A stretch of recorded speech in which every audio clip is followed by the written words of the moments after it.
ആയിട്ട് പോകുന്നുണ്ട്.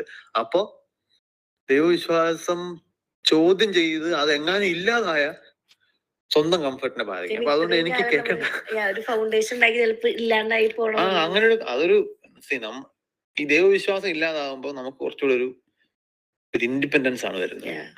ഈ ഇൻഡിപെൻഡൻസ് എന്ന് പറഞ്ഞാൽ കേൾക്കാൻ പറയുമ്പോൾ നല്ല സുഖമുള്ള വാക്കാണെങ്കിലും എല്ലാ കാര്യത്തിലും അങ്ങനെ സുഖമുള്ള കാര്യമല്ല. Independence comes with responsibility.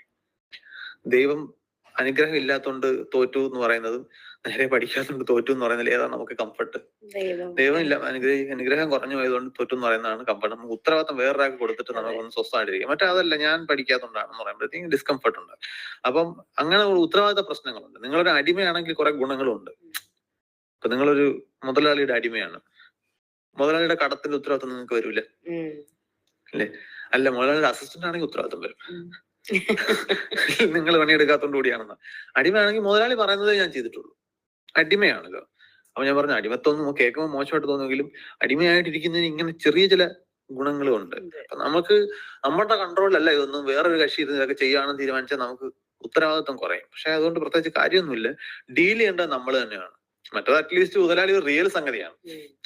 ഇത് ഇല്ലാത്തൊരു വസ്തുവിൽ നിങ്ങൾ ഉത്തരവാദിത്വം ആരോപിച്ചു കഴിഞ്ഞാല് നമുക്ക് നമ്മുടെ കൺട്രോൾ ഉപയോഗിക്കാൻ പറ്റില്ല. But control comes with Spiderman പറഞ്ഞാലാണ് with great power comes great responsibility. ഉപയോഗിക്കാനുള്ള റെസ്പോൺസിബിലിറ്റി നമുക്ക് വരും. അത് ഒഴിവാക്കാൻ